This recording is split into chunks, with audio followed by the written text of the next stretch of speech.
harus menggila bagaimana ketiga tokoh itu melakukan kesuksesan. Dimulai dari mana? Dari ide-ide kegilaan.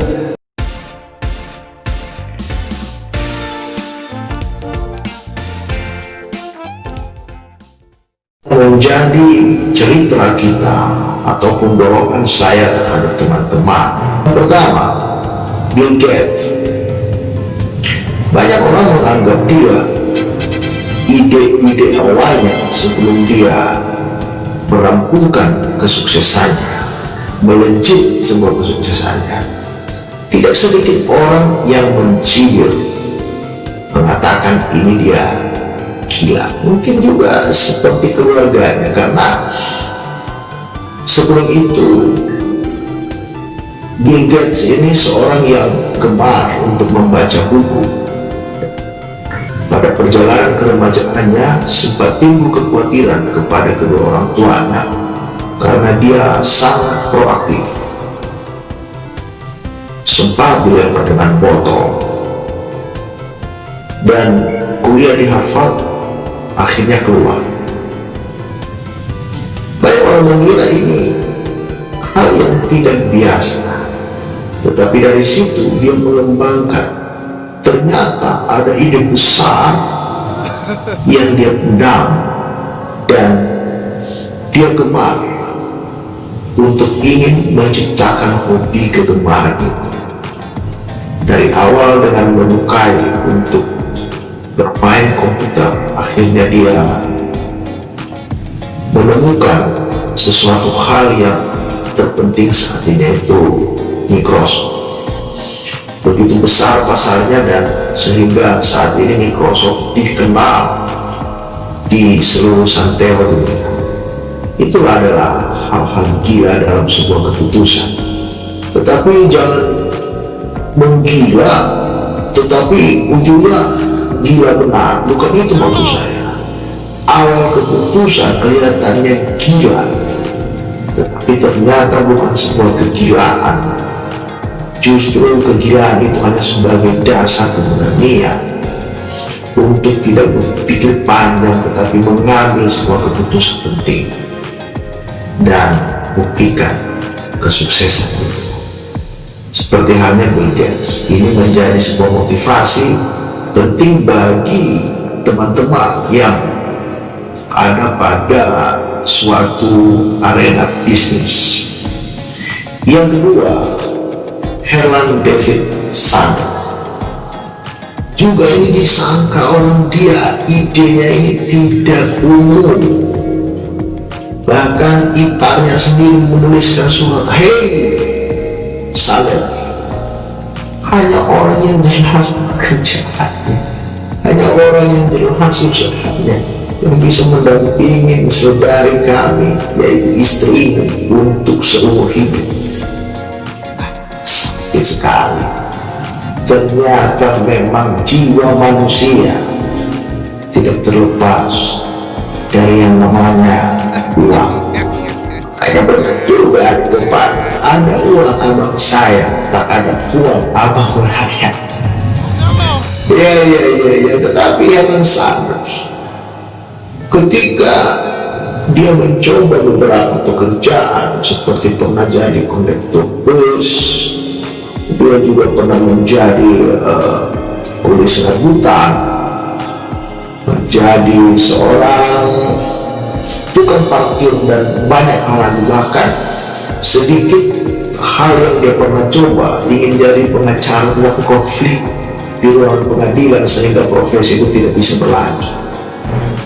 Tetapi cerita gilanya adalah yang begitu mengenang hati saya ketika kita ke outlet Kentucky Fried Chicken. Di sana ada patung yang berbentuk orang tua berjenggot putih.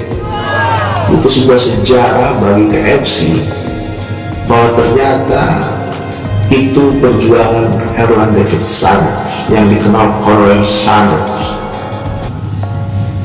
Kegagalannya bukan hanya gila biasa, ini gila luar biasa, 1.800 kali ketika dia menemukan sebuah hasil khayalan tentang bagaimana cara menciptakan bumbu instan Kentucky Fried Chicken, karena dia terinspirasi terhadap orang yang pergi makan menu goreng-goreng terlalu lama. Akhirnya adalah ide itu dan dia menemukan resep itu, tetapi tidak langsung diterima pasar. Door to door, dia negara ke negara, kota ke kota, dia menjalankan, mempresentasikan. Bisa dibayangkan bagaimana pedihnya. Istri meninggalkan dia, membawa anak-anaknya, tetapi tetap dia menggila terhadap sesuatu hal yang dia anggap ini ada peluang. Kurang lebih 1800 kali gagal, akhirnya bumbu KFC itu, Kentucky Fried Chicken, diterima oleh pasar, dan saat ini hampir semua negara, hampir semua kota dinikmati dengan adanya hadirnya Kentucky Fried Chicken. Di balik itu ada penderitaan, di balik itu ada kegilaan. Jadi itu dia. Maka seorang pembisnis tidak boleh putus asa. Di tengah keadaan apapun, berpola yang baik, kejar sebuah keberuntungan dan kejar sebuah kepercayaan, keyakinan tentang bahwa kesuksesan itu ada di depan mata. Itulah juga yang kita lakukan selama ini. Ada hal gila juga yang pernah kita lakukan. Ketika saya mulai usaha, tentu saya tidak punya modal juga, hanya modal nekat, memberanikan diri. Begitu orang bertanya, tahu? Saya bilang tahu. Tetapi berjalan waktu, ketika mengerjakan sebuah kepercayaan itu, kita harus belajar membuka wawasan supaya tidak mengecewakan orang. Yang ketiga, Nick Fugees. Sosok ini tidak punya tangan, tidak punya kaki, tetapi dia menggila untuk selalu mengizinkan pemikiran yang baik, berinspirasi besar, berekspresi besar tentang hal-hal yang besar. Maka saat ini beliau dikenal seorang motivator di tengah-tengah pembisnis, dan juga dia seorang autor, penulis yang handal. Siapa dia dari awal? Tidak pernah dikenal orang, tapi dia muncul tiba-tiba karena dia gila untuk melakukan perubahan, dan dia bisa merubah imajinasi banyak orang tentang yang ada kaitannya kemudian mengenai bisnis itu. Dari tiga tokoh ini kita petik sebuah pelajaran penting. Ternyata hanya orang-orang yang memiliki keputusan gila yang kesuksesannya diterimanya secara nyata. Jadi untuk melakukan sebuah pola bisnis tidak boleh lagi biasa-biasa. Untuk saat ini kita harus menggila bagaimana ketiga tokoh itu melakukan kesuksesan. Dimulai dari mana? Dari ide-ide kegilaan. Jadi untuk menjadi pembisnis pada saat ini tidak boleh lagi biasa-biasa, tapi ada hal-hal yang besar untuk bisa dilakukan. Kalau itu menjadi pegangan teman-teman, wow, arti pada sebuah program Baby Cayahu, suatu hal hasil yang baik. Tentu ada hal-hal gila yang kami lakukan, dan akhirnya dalam perjalanan memang ada tantangan besar, ada hal-hal yang membingungkan, tapi tetap harus dijadikan itu sebuah pola untuk menciptakan kesuksesan.